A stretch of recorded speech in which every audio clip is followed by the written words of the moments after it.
அடங்காத அசுரந்தா வணங்காத மனுஷந்தா தோளோடு தோள் நின்னா தருவானே உசுரதா. அவனை கண்டினியூஸா வாட்ச் பண்ணிக்க.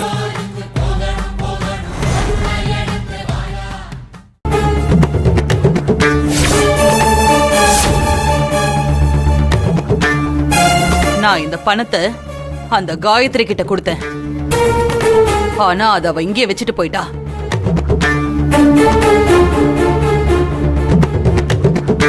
எவ்வளவு திமிரு இருந்தா நான் கொடுத்த பணத்தை இங்கே வச்சுட்டு போயிருப்பா. இதை எதுக்கு நீ திமிருன்னு நினைக்கிற? பணம் தான் பெருசுன்னு நினைக்கிற இந்த உலகத்துல எல்லாத்தையுமே பணத்தை கொடுத்து வாங்கிட முடியாது. விலைக்கு வாங்க முடியாதது நிறைய இருக்குன்னு காயத்ரி சொல்லாம சொல்லிட்டு போயிருக்கா. அவ பணத்துக்காக வாழற கேரக்டர்னு நாம தப்பா எடுத்துக்கலாம். ஆனா இந்த பணமே தேவையில்லைன்னு நினைக்கிறவ எப்படி தப்பான பொண்ணா இருக்க முடியும்? என்னை பொறுத்த வரைக்கும் நான் அவளை ரொம்ப சரியான பொண்ணாவும் வேற எந்த உள்நோக்கமும் இல்லாத ரைட்டான கேரக்டராவும் தான் பாக்குறேன்.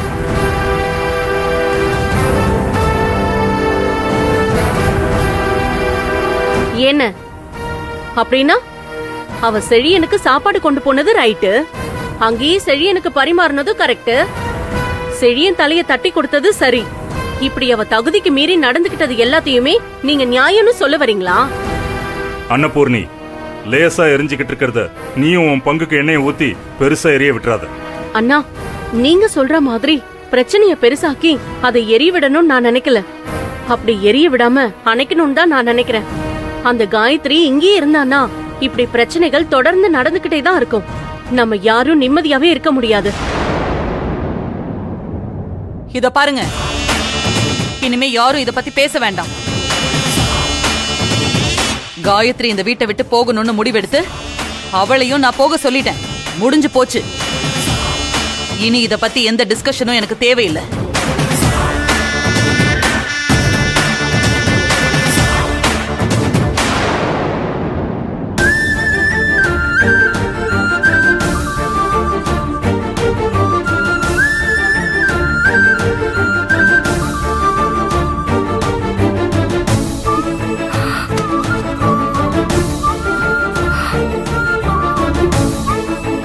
முருகா, என்ன நோக்கத்துக்காக இந்த வீட்டுக்குள்ள காலடி எடுத்து வச்சேன்னு உனக்கே நல்லா தெரியும். என் கனவெல்லாம் நிஜமாக போகுதுங்கிற நம்பிக்கையில சந்தோஷமா இங்க வேலை பார்த்துட்டு இருந்தேன். ஆனா அந்த நம்பிக்கையெல்லாம் இன்னைக்கு பொய்யாயிடுச்சு முருகா. இன்னைக்கு நான் இந்த வீட்டை விட்டு போகணுங்கிற நிலைமை வந்துருச்சு. இப்படி நடக்கும்னு நான் கனவுல கூட நினைச்சு பார்க்கல. நான் இதே மாதிரி இந்த வீட்டை விட்டு போனப்ப என்ன திரும்ப இங்க கொண்டு வந்தது நீதான், உன்னோட அனுகிரகத்தாலதான். ஆனா இப்போ அந்த ஆதிசங்கரி மேடம் என்ன வீட்டை விட்டு போக சொல்லிட்டாங்க. இப்போ நீ என்ன பண்ண போற? சொல்லு, நீ என்ன பண்ண போற? செழியன் தான் என் உலகம், அவருதான் என் உசுருன்னு நான் வாழ்ந்துகிட்டு இருக்கேன். இப்போ அவர் இருக்கிற இடத்துல இருந்து பிரிஞ்சு போற நிலைமை வந்துருச்சு. அத நினைச்சு என் மனசு தவிக்கிற தவிப்பு உனக்கு தெரியுதா இல்லையா? என் செழியன்னு என் கூட நீ சேர்த்து வைக்கலனா காலம் பூரா நான் இப்படியே இருந்து என் வாழ்க்கையை நான் முடிச்சுப்பேன். இப்ப என் வாழ்க்கையோட முடிவு உன் கையில தான் இருக்கு. ஒரு நல்ல முடிவை சீக்கிரம் எடு. நான் கிளம்புறேன்.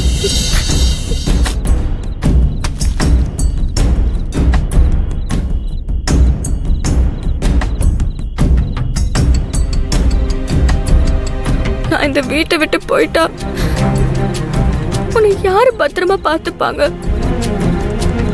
உனக்கு யாரு பூஜை பண்ணுவாங்க? அதனால நீயும் என் கூட வந்துரு. வா, நம்ம போலாம்.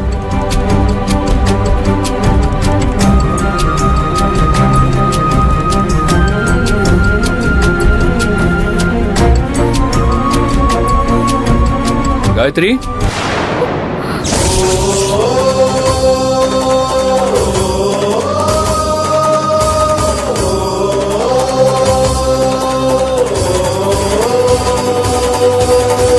ஏய் என்னாச்சு? எதுக்கா முருகன் சிலையை கையில் எடுக்கிற?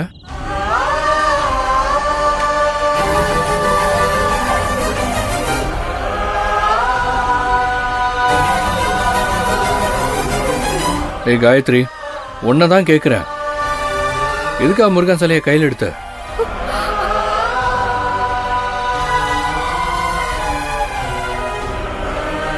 நான் தான் கேட்கிறேன்ல, சொல்லு காயத்ரி. சொல்றேன் சார். நீதான் செழியனுக்கு இன்னைக்கு சாப்பாடு பரிமாறினியா? உனக்கு அந்த அதிகாரத்தை யார் கொடுத்தாங்க?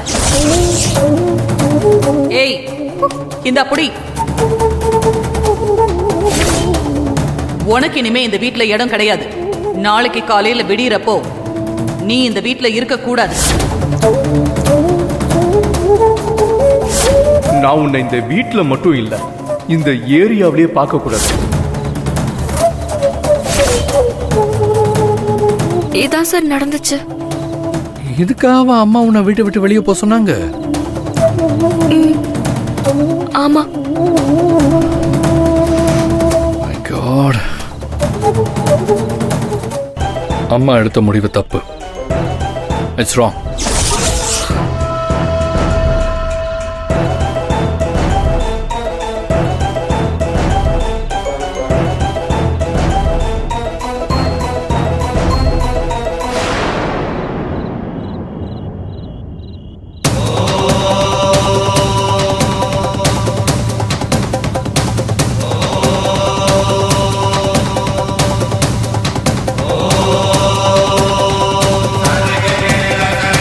காயத்ரி, என் கூட வா.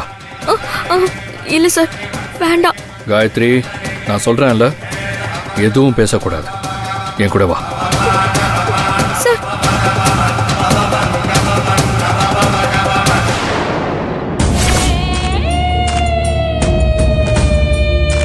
ஊசி இடம் கொடுக்காம நூல் நுழைய முடியுமா? இந்த விஷயத்துல முதல்ல செழியனை தான் கண்டிச்சு வைக்கணும். யார்கிட்ட பழகணும், யார்கிட்ட பழக கூடாது, யாரை எங்க வைக்கணும்னு செழியனுக்கு சுத்தமா தெரியல. ஏய், வாய்க்கு வந்தபடியெல்லாம் பேசாத. என் புள்ள மேல எந்த தப்பும் இருக்காது.